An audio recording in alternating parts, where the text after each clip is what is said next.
Hello mga idol, welcome back sa aking channel. Magandang araw sa inyong lahat at sana ay nasa mabuti kayong kalagayan ngayon. Salamat sa inyong patuloy na suporta at sa pagbisita ulit sa aking channel. Samantala ay isang malamig at madilim na piitan ang bumulaga sa panibagong eksena kung saan tanging ang mga maliliit na daga lamang ang malayang nakakagalaw. Binasag ng isang malakas na kalabog ang tahimik na paligid kasunod ng isang desperadong boses na malakas na iginigiit na siguradong nag-aral ng Heaven Devouring Art ang taong tumalo sa kanya. Mabilis na nagtakbuhan ang mga daga papalayo nang tuluyang makita ang matikas na figure ng pinuno ng Iron Sword Sect na si Song Qianwoo na tahimik na nakatayo sa labas ng isang selda. Sa loob nito ay kaawa-awang nakakulong ang kanyang sariling apo na si Song Muhayan. Mahigpit na nakakapit sa mga rehas na bakal si Song Muhayan na labis na pinagpapawisan at nanlilisik ang mga mata sa matinding desperasyon, halos mapatid ang ugat niya sa leeg ng pasiga siyang magmakaawa sa kanyang lolo na maniwala sa kanya, at buong diin niyang inuulit na siguradong gumamit ng ipinagbabawal na sining ang ating bida. Imbes na pakinggan ang pagmamakaawa nito ay tuluyan ng tumalikod si Song Qianwoo at malamig na sinabi na hindi pa rin pala natauhan ang kanyang apo. Sa bawat hakbang ng pinuno ng Iron Sword Sect palayo ay seryoso niyang itinanong kung alam ba nito kung gaano kalaki ang nawala sa kanila dahil sa kapalpakan nito, idinugtong pa ng matanda ang kanyang labis na pagkadismaya dahil nagbabalak pa naman siyang ipasa ang pamumuno ng sekta sa isang hangal na katulad nito.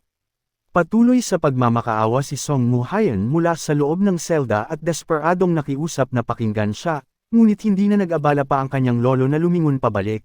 Bakas ang matinding galit at pagkadismaya sa mukha ni Song Qianwoo habang mariin siyang nag-utos na huwag itong iinom kahit isang patak ng tubig hanggat hindi nito pinagsisisihan ang mga nagawang kasalanan. Kasabay ng malakas na pagbagsak ng pinto ay ang pag-alingawngaw ng desperadong sigaw ni Song Muhayan mula sa loob ng madilim na selda, mahigpit siyang nakakapit sa mga rehas na bakal at buong lakas na tinatawag ang kanyang lolo na tuluyan na siyang iniwan.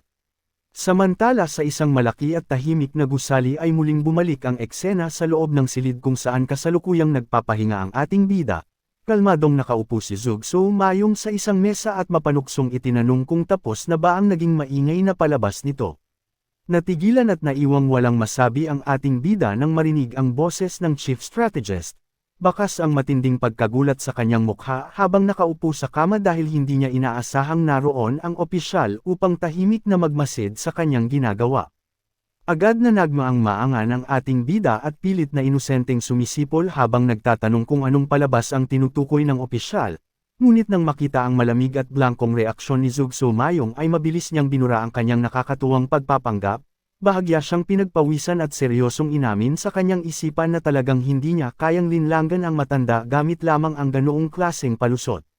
Batid ng ating bida na ang taong kaharap niya ngayon ay hindi basta-bastang opisyal kundi ang mismong Chief Strategist ng Merm Alliance na kinikilala bilang henyo sa lahat ng henyo. Matapos tuluyang mabasag ang pamamaang-maangan ng ating bida ay kalmadong ibinalik ni Zug So Mayong ang kanyang atensyon sa binabasang libro bago formal na magsalita upang sabihing huwag na nilang sayangin pa ang oras. Habang nakatingin sa kalmadong opisyal ay malalim na inalala ng ating bida kung gaano kabigat ang pangalan ng kanyang kaharap, noon. Paman ay kilala na sa buong Merm na kung mayroong yung Soa sa mundo ng martial arts ay mayroon namang Zug So Mayong na nangingibabaw sa mundo ng mga iskolar. Batid ng ating bida mula sa kanyang nakaraan na pumanaw ang Chief Strategist bago pa man sumiklab ang malaking digmaan laban sa demonic cult, ngunit marami ang naniniwala na kung nabuhay lamang sana ito ay siguradong hindi magdurusa ng labis ang alyansa. Matapos mabalik ang kanyang isipan sa kasalukuyan ay malalim na napabuntong hininga ang ating bida bilang tanda ng kanyang tuluyang pagsuko sa sitwasyon. Seryoso siyang nakatingin sa matanda bago diretsyong tinanong kung alam na ba talaga nito ang lahat ng kanyang mga ginagawa simula pa lang, nang marinig ito ay nanatili lamang kalmado si Zug So Mayong sa kanyang inuupuan at casual na kinumpirma na malinaw na alam nga niya ang bawat detalye ng lahat ng nangyari. Walang paligoy-ligoy na inisa-isa ni Zug So Mayong ang bawat patunay kung bakit hindi tumalab sa kanya ang ginawang pag-arte ng ating bida. Kalmado niyang isiniwalat kung paano sinadya nitong tahasang galitin at probokohan si Song Qianwoo upang tuluyan itong mapilitang sumugod sa arena.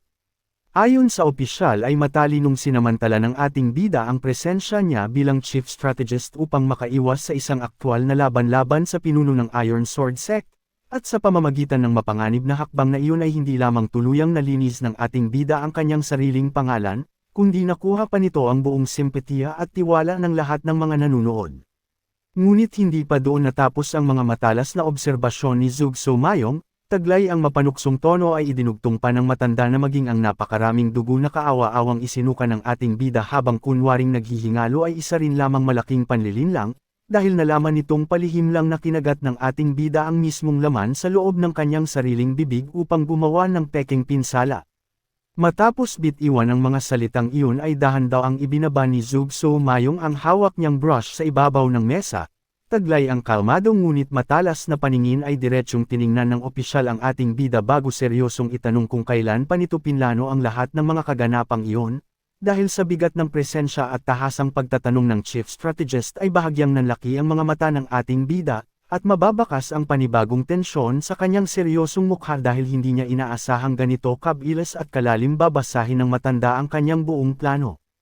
Isang nakakabinging katahimikan ang bumalot sa buong silid matapos bumitaw ng mabibigat na tanong ang opisyal, dahil sa matinding pressure na hatid ng tahasang pagbasa sa kanyang mga plano ay tuluyang natigilan ang ating bida, at bahagya pa siyang pinagpawisan habang malalim na nag-iisip kung paano ba niya sasalubungin ang ganitong klaseng henyo. Sa kabilang banda ay nanatili lamang kalmado si Zug So-mayong habang seryosong nakatitig sa kanya, upang basagin ang namumuong tensyon sa pagitan nilang dalawa ay dahan-dahan itong humigop mula sa hawak na tsaa na tila ba kontrolado nito ang buong sitwasyon. Matapos iyon ay malamig na itinanong ng matanda sa ating bida kung nakalimutan na ba nitong magsalita dahil sa patuloy na pananahimik nito. Sa halip na sagutin ang mga mabibigat na tanong ng opisyal ay dahan daw ang inihakbang ng ating bida ang kanyang paa pababa ng kama habang formal na tinatawag ang atensyon ni Zug So-mayong, agad na napukaw ang kanyang paningin sa isang napakalaki at itim na espadang nakasandal sa gilid ng mesa, at mabilis niyang itinanong kung iyon ba ang ninefold sword na nakatakda niyang matanggap. Sa isang iglap ay tuluyang nawala ang seryosong atmosfera sa loob ng silid dahil biglang nagliwanag ang mga mata ng ating bida sa labis na pananabik, at masigla siyang naglakad papalapit upang sabihin kailangan muna niyang suriin ng mabuti ang nasabing gamit. Tuluyang nawala ang seryosong aura ni Zug So-mayong at napalitan ito ng labis na pagtataka. Naiwan siyang tulala at nakanganga habang hawak ang kanyang tsaa dahil sa hindi inaasahang inasal ng ating bida. Bakas ang kalituhan sa mukha ng opisyal habang tinatanong kung narinig ba nito ang kanyang sinabi, ngunit sa halip na makinig ay masaya at patakbo lang na lumapit ang ating bida sa malaking espada. Tila nakalimutan na ng ating bida ang presensya ng chief strategist habang inosente at tuwang-tuwa nitong iniisip kung magkano kaya ang kikitain niya sakaling ibenta niya ang nasabing sandata. Nang marinig ang kalokohang ito ay agad na nagdilim ang mukha ni Zug So-mayong. Sa kanyang isipan ay mariin at inis niyang tinawag na walang galang ang ating bida dahil sa lantarang kawalang respeto nito sa mahalagang ninefold sword. Habang abala sa pagsusuri ng kanyang bagong gamit ay casual na ring sinagot ng ating bida ang naunang tanong ng matanda. Sa isang natural at walang bahid na kabang tono ay diretsahan nitong sinabi na hindi naman daw niya talaga pinlano ang lahat ng mga nangyari ng matagal na panahon. Habang nakatingin sa sariling refleksyon sa makintab na talam ng espada ay kalmadong ipinaliwanag ng ating bida kung paano nagsimula ang kanyang mga naging hakbang. Ayon sa kanya ay naging kainahinala na agad nang biglang imbitahan ng Iron Sword Sect ang Tai Sect sa isang malaking piging kahit hindi naman malapit ang dalawang grupo sa isa't isa. Sa kanyang isipan ay batid niyang ang tunay na dahilan ng kanyang matinding paghahanda ay dahil tandang-tanda niya ang mga kaganapan mula sa kanyang nakaraang buhay. Ngunit syempre ay pinili niyang ilihim ang bagay na ito. Ipinagpatuloy niya ang kanyang salaysay at casual na sinabing binalak lang niyang durugan ng tuluyan ang kaiabangan ng Iron Sword Sect kung sakaling magtangka ang mga ito na manggulo sa mismong pagdiriwang. Tahimik lamang na nakinig si Zug So-mayong habang malalim na sinusuri ang bawat salitang lumalabas sa bibig ng ating bida. Matapos ang ilang sandali ay formal itong naglipat ng pahina ng kanyang binabasang libro bago ibato ang panibagong mga tanong. Nais malaman ng chief strategist kung inaasahan na rin ba ng ating bida ang magiging laban nila ni Song Mu-hayan, at kung paano nito nagawang manipulawahin ang isipan ng kalaban upang tahasang isipin at idamay ang ipinagbabawal na sining sa gitna ng kanilang paghaharap. Sa halip na sagutin ang mga sumunod na katanungan ay biglang nagbago ang tono ng ating bida at casual na sinabi na hindi na magiging makabuluhan para sa kanyang oras kung magpapaliwanag pa siya ng higit doon. Dahil sa nakakalitong sagot na ito ay labis na nagtaka si Zhug So Mayong at hindi agad naintindihan ang nais nitong ipahiwatig. Abala sa pagbubuhat at mahigpit na paghawak sa napakabigat na nine-fold sword ang ating bida ng kalmado nitong ipaliwanag ang kanyang ibig sabihin. Ayon sa kanya ay tinulungan siya ng chief strategist na makuha ang nasabing espada, kaya bilang patas na pambayad ay tinumbasan niya lamang iyon sa pamamagitan ng pagsagot sa isa sa mga katanungan ng matanda at wala ng labis pa roon. Hindi naiwasan ni Zhug So Mayong na mapang-isi sa lantarang kapangahasan na iyon, at seryosong ipinaalala na may mga tao pa nga sa buong Jiangho na handang maghintay ng ilang araw at magbayad ng 10,000 ginto para lamang makausap siya, ngunit mabilis itong binara ng ating bida sa pagsasabing ginagawa lamang iyon ng iba dahil umaasa silang makakakuha sila ng pakinabang na higit pa sa 10,000 ginto mula sa opisyal, dahil sa talam. Nang naging sagot na iyon ay tahimik na napatitig ang matanda bago diretsyong itanong kung sinasabi ba ng ating bida na wala na talaga itong mapapala mula sa kanya. Walang pag-aatubiling kinumpirma ng ating bida ang sinabi ng opisyal habang nakapaskil ang isang napakalaking ngiti sa kanyang mukha. Masigla siyang nagbigay ng formal na pagbati at idinugtong na kung wala na itong karagdagang katanungan ay mas mabuti pang magpaalam na siya habang buhat-buhat ang kanyang napakalaking espada. Akma na sana siyang tatalikod upang masayang lisanin ang silid ng biglang mamayani ang isang maikling katahimikan. Upang pigilan ang pag-alis ng ating bida ay kalmadong naglapag si Zhug So Mayong ng isang maliit na kaban sa ibabaw ng mesa, taglay ang seryoso at mapilit na tono ay diretsyong itinanong ng chief strategist kung sapat na ba ang laman ng kaong iyon bilang pambayad upang tuluyan na nitong ipaliwanag kung paano nito nagawang manipulawahin ang isipan ni Song Muhayen tungkol sa ipinagbabawal na sining. Nang makita ang inilatag na kahon ng kayamanan ay dahan-daw ang sumilay ang isang mapanuksong ngiti sa labi ng ating bida, hindi na siya nagpatumpik-tampok pa at casual na ipinaliwanag na wala namang pambihira sa kanyang naging taktika, tulad daw ng mga karaniwang kilalang henyo ay ginamit lamang niya bilang sandata ang matinding kay-abangan ni Song Muhayen at ang kawalan nito ng kakayahang tanggapin ang sariling pagkatalo. Habang nakakibit balikat at parang walang anuman na nagpapaliwanag ay inamin din ng ating bida na naging madali ang lahat dahil sa emosyon ng kanyang kalaban, ngunit sa kabila ng maayos na pagtakbo ng kanyang plano ay idinugtong niyang maging siya ay hindi inaasahan na aabot si Song Muhayen sa puntong mag-iimbento ito ng walang kwentang paratang tungkol sa Heaven Devouring Art upang lamang pagtakpan ang naging matinding kahihiyan nito sa arena. Bagamat buong kumpiyansa siyang nagpalusot sa harap ng opisyal ay palihim na pinagpawisan ang ating bida sa kanyang isipan, dahil batid niya sa kanyang sarili na tahasan nga siyang gumamit ng isang pamamaraang may matinding pagkakahawig sa ipinagbabawal na sining, nakahinga na lamang siya ng maluwag ng maisip na salamat sa kanyang Jade Dragon Bracelet na malinis na nagsala sa enerhiyang kanyang hinigup, kaya kahit ang mismong pagsusuri ni Zhug So Mayong sa kanyang dantian ay walang nakitang kahit anong bakas ng nasabing kapangyarihan.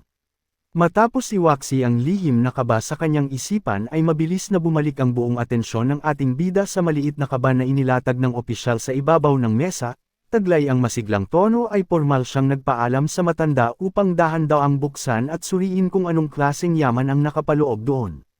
Kasabay ng pagbukas ng maliit na kaban ay ang labis na pagkagulat ng ating bida nang bumulaga sa kanya ang 3 pambihirang asol na tableta. Bahagya siyang pinagpawisan at halos hindi makapaniwala habang mabilis na kinikilala na ang mga ito ay ang sikat na Iron Heart Pills, ang mismong espiritual na elixir ng Iron Sword Sect. Sa sobrang tuwa ay hindi na niya napigilan ang tumawa ng malakas habang masiglang nagpapasalamat kay Zhug So Mayong, lalo pat hindi niya inaasahang tatanggap siya ng 3 ganoon kaalagang gamot na malamang ay galing pa mismo sa pinuno ng Kalabang Sekta. Ngunit sa halip na makiayon sa kasiyahan ng binata ay nanatili lamang tahimik ang opisyal. Dahan-dahan itong tumayo mula sa kanyang pagkakaupo at formal na ibinato ang panibagong katanungan na muling nagpabigat sa atmosfera ng silid. Taglay ang malamig at sumusurang tono ay diretsyong tinanong ng chief strategist ang ating bida na kung talagang nakakasiguro na itong mananalo sa naging laban nila ni Song Muhayen mula pa noong simula. Bakit? Hindi na lamang nito tinapos ang sagupaan ng medallion. Nawala ang masayang ngiti sa mukha ng ating bida at naging seryoso ang kanyang tono habang sinasagot ang huling katanungan ng opisyal. Kalmado niyang ipinaliwanag na kung simpleng tinapos lamang niya ang laban ay paniguradong iisipin ng mga tao na tsamba lamang ang kanyang pagkapanalo, at ang tunay na layunin niya talaga sa simula pa lang ay ang siguruhing hindi na kailanman maaapi ng Iron Sword Sect ang Tai Sect. Dahan-daang humakbang papalapit si Zug So Mayong habang mariing kinukwestiyon ang mapanganib na plano ng binata. Seryosong itinanong ng chief strategist kung ano ang mangyayari kung sakaling nagkataon na wala siya doon upang patunayan ang katotohanan, at kung paano na lang kung tuluyan itong mapagbintangan na gumamit ng ipinagbabawal na sining hanggang sa huli. Sa halip na mag-alala ay kalmado lamang na ipinikit ng ating bida ang kanyang mga mata habang ibinibigay ang kanyang mabigat na sagot. Buong tapang nitong sinabi na kung sakaling suriin nila ang kanyang malamig na bangkay ay doon lamang nila tuluyang malalaman na wala talaga siyang inaral na kahit anong ipinagbabawal na sining, at sa pamamagitan ng mismong pagkamatay niya ay malilinis ang pangalan at mapoprotektahan ang karangalan ng kanilang sekta. Matapos marinig ang mabigat na pahayag na iyon ay tila napatigil si Zug So Mayong sa kanyang kinatatayuan. Seryoso siyang nakatitig sa binata mula sa kabilang dulo ng mesa habang bakas ang matinding pagtataka at hindi makapaniwalang tono sa kanyang boses. Diretsyong itinanong ng chief strategist kung para lang ba sa ganoong klaseng dahilan ay handa na talaga nitong itaya ang sarili nitong buhay. Sa halip na sumagot ay tahimik na lamang na mariing naikuyom ng ating bida ang kanyang kamao. Kasabay ng paghigpit ng kanyang hawak ay ang pagtalim ng kanyang paningin, kung saan malinaw na mababakas sa kanyang seryosong mga mata ang isang malalim at hindi matitinag na determinasyon na nagpapatunay na buo ang kanyang paninindigan at handa niyang isakripisyo ang lahat para sa kanyang sekta. Matapos ang tensyonadong katahimikan ay mariing binalikan ng ating bida ang mismong salitang binitawan ng opisyal. Seryoso niyang itinanong kung tama ba ang narinig niyang sinabi nito na, para lang, sa ganoong dahilan. Itinutok ng ating bida ang usapan sa bigat ng pangalan ni Zug So Mayong, at kalmado niyang ipinaalala ang tungkol sa tanyag na pamilyang Zug. Tinukoy niya ang malalim na tradisyon at matinding karangalan na dala at pinapasa ng mismong pangalan ng matanda. Taglay ang hindi matitinag na paninindigan at matalim na tingin ay diretsyong hinarap ng ating bida ang chief strategist. Buong tapang at seryoso niyang itinanong kung sa tingin ba nito ay kapos at walang ganoong klaseng karangalan at tradisyon ang tinatawag nitong para lang na Tai sect. Nang marinig ang matapang na sagot ng ating bida ay saglit na nanlaki ang mga mata ng opisyal, bago biglang bumasag sa katahimikan ng hindi inaasahang pagpipigil nito ng tawa.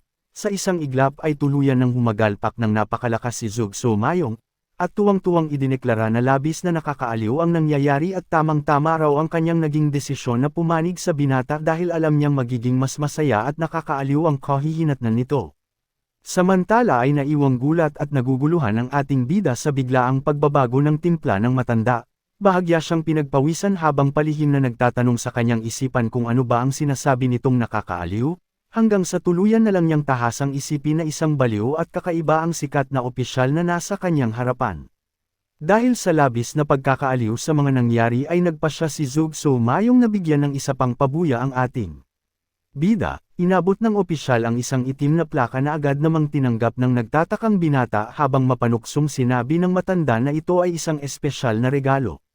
Dahan-daang tiningnan at binasa ng ating bida ang nakasulat sa hawak niyang bagay. Mababakas ang bahagyang kalituhan sa kanyang mukha habang unti-unting binibigkas ang salitang admission. Ngunit ang kalituhang iyon ay hindi nagtagal dahil tila may biglang napagtanto ang ating bida. Sa isang iglap ay mabilis na nanlaki ang kanyang mga mata at rumahistro ang isang matinding pagkagulat sa kanyang buong mukha, na tila bahuli na bago niya tuluyang naunawaan kung anong malaking gulo at responsibilidad ang kalakip ng Reg Along iyon mula sa mapanlinlang na opisyal. Habang nakatitig sa itim na plaka na may gintong mga letra ay tuluyang napagtanto ng ating bida ang pambihirang halaga nito. Sa kanyang isipan ay malinaw niyang inalala na sa halip na dumaan sa tinaguriang tila impyernong regular na pagsusulit ng MRM Academy, ang hawak niyang plaka ay nagbibigay ng matinding pribilehiyo na kapantay ng ibinibigay sa 108 taluktok. Ito ay isang opisyal na admission token na kayang magpasok ng isang disipulo ng walang anumang kondisyon. Mariing kinuyam ng ating bida ang kanyang kamay habang mahigpit na hawak ang mahalagang token. Kasabay nito ay ang matinding pananabik dahil naisip niya agad na nangangahulugan lamang ito na maaari pa silang makapagpadala ng karagdagang disipulo mula sa Tai sect patungo sa prestihiyosong akademya. Dahil sa labis na tuwa at pagkamangha ay naging emosyonal ang mukha ng ating bida habang pilit na kinukumpirma kung talagang ibinibigay ba sa kanya ng opisyal ang pambihirang Reg Along iyon. Ngunit bilang kapalit ng napakalaking pabor na ito ay kalmadong ibinaba ni Zug So Mayong ang kanyang kondisyon, at diretsyong sinabi na pagkatapos nitong makapagtapos sa MRM Academy ay kailangan nitong pumunta sa Hantong Bureau kung saan mismo nagtatrabaho ang chief strategist. Halos lumuwa ang mga mata ng ating bida at napatigil siya sa paghinga ng tuluyang maproseso ng kanyang isipan ang narinig na kondisyon. Agad na nag-echo sa kanyang utak ang nakakakilabot na reputasyon ng Mantong Bureau, isang lugar na sikat sa walang katapusang pagtatrabaho, walang tulugang shifts, at ang pinakamalala sa lahat ay ang tuluyang pagkawalan ng pag-asang makapag-asawa. Pinagpawisan ng malapot ang ating bida habang pilit na kinukumpirma ang malagim niyang kapalaran, ngunit kalmado lamang itong sinagot ni Zug Mayong na ipagpapareserba pa nga niya ito ng mismong pwesto roon. Casual na idinugtong ng matanda na siguradong mag-e-enjoy ang binata sa trabaho dahil isa itong lugar kung saan nagtitipon ang lahat ng mga pinakamagagaling na henyo. Matapos bitawan ang nakakabiglang alok na iyon ay mabilis na tumalon ang chief strategist palabas ng bintana para lisanin ang silid, na iwang tulala at labis na naguguluhan ng ating bida sa kanyang kinatatayuan, at sa sandaling iyon ay hindi na niya alam kung alin ang mas nakakabaliw. Ang pangako nitong ipapasok siya sa Mantong Bureau o ang katotohanang pinili ng matandang dumaan sa bintana gayong nasa tabi lang naman nito ang mismong pinto. Bago pa man tuluyang makalayo ay nakangiting lumingon si Zug Mayong mula sa labas ng bintana at masayang pinaalalahanan ang binata na bilasan nitong makapagtapos upang makasama na siya sa lalong madaling panahon. Umalangaw ang malakas na tawa ng matanda na halatang tuwang-tuwa sa kapahamakang idinulot niya sa kinabukasan ng ating bida. Dahil sa matinding kaba at panginginig ay tuluyan nang sumabog ang emosyon ng binata at sumigaw siya ng buong lakas na kailanman ay ayaw niyang pumunta roon, ngunit bingi sa anumang reklamo ang chief strategist na patuloy lang sa masayang paglundag palayo sa himpapawid, at kumpiyansang iniisip na siguradong magiging sobrang masigla ang Mantong Bureau sa oras na dumating ang kanyang bagong tauhan. Kinabukasan ay sumalubong ang isang tahimik na umaga sa buong Iron Sword Sect. Malalim ang iniisip ni Song Moran habang nag-iisa at tahimik lamang na nakatayo sa ilalim ng puno upang balikan ang mga pangyayari noong nakaraang araw. Bumalik sa kanyang isipan ang matinding tensyon sa arena at ang galit na sigaw ng matandang puno ng paghihinala laban sa ating bida. Malinaw pa rin sa kanyang alaala ang mabigat na banta nito na sapilitang susuriin ang katawan ng binata upang i-report sa Murem Alliance, kasabay ng matapang na deklarasyon na pananagutin nito ang lahat ng miyembro ng Tai Sect sa oras na mapatunayan ang kanilang naging paratang. Patuloy na naglaro sa isipan ni Song Moran ang nakakakilabot na itsura ng ating bida na duguan at puno ng galit habang mariing sinisingil ang kaukulang kapalit para sa nangyaring labanan. Kasunod nito ay umalangaw din sa kanyang alaala ang sarili niyang boses noong panahong iyon, kung saan buong tapang siyang sumigaw sa gitna ng kaguluhan upang ipagtanggol ang karangalan ng Iron Sword Sect at igiit na hindi sila kumikilos na parang mga ordinaryong maton sa kalye.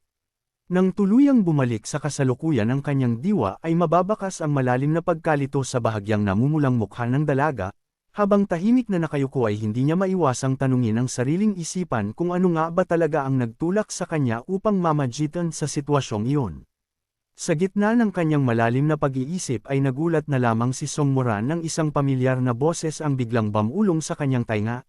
Tahimik na nakalapit ang ating bida sa kanyang likuran upang tanungin kung ano ang ginagawa nito mag-isa sa labas, dahilan upang mapatili ng malakas ang namumulang dalaga sa tindi ng gulat. Mabilis siyang lumingon at agad nakilala ang binata na kalmado lamang. Nakatayo sa ilalim ng puno bitbit ang kanyang bagahe, sa labis na kaba ay naging pautal-yuto ang kanyang pananalita nang banggitin niya ang pangalan nito, at pilit niyang iniiwas ang kanyang paningin habang mahigpit na pinagsisiklop ang kanyang mga kamay dahil hindi niya malaman kung ano ang isasagot. Sa halip na sumagot ng maayos ay mariing ipinikit ni Song Moran ang kanyang mga mata at nauutol na sumigaw na masyadong naging padalos-dalos ang binata, bahagyang nagtaka ang ating bida sa biglaang pahayag na iyon, at kalmado niyang itinanong kung ano ba talaga ang ibig sabihin ng dalaga. Unti-unting nawala ang kaba sa mukha ni Song Moran at napalitan ito ng isang seryosong tingin, diretsyong hinarap ng dalaga ang ating bida habang ibinabalik ang usapan tungkol sa katatapos lamang na labanan, at buong kuryosidad na itinanong kung bakit kinailangan pa nitong umabot sa ganoong kalalang sitwasyon. Nang marinig ang katanungan ng dalaga ay muling nag-echo sa isipan ng ating bida ang parehong salita na binitawan ni Zug Mayong, kung saan pilit din itong inuunawa kung bakit handa siyang itaya ang kanyang sariling buhay para lamang sa ganoong dahilan, dahil dito ay tuluyang nawala ang casual na aura ng binata at naging seryoso ang kanyang mukha habang diretsyong nakatitig kay Song Moran. Nang walang anumang pag-aalangan ay kalmado niyang ibinalik ang tanong upang alamin kung ang ibig ba nitong palabisan ay dapat na lamang nilang tanggapin ng tahimik at walang laban ang nakakawalang dangal na pang-aaping iyon laban sa Taisek. Halos umurong ang dila ni Song Moran sa tindi ng bigat ng binitawang salita ng binata, at habang nanlalaki ang kanyang mga mata ay tuluyan siyang natahimik dahil hindi niya inaasahang ganoon kalalim ang naging paninindigan nito.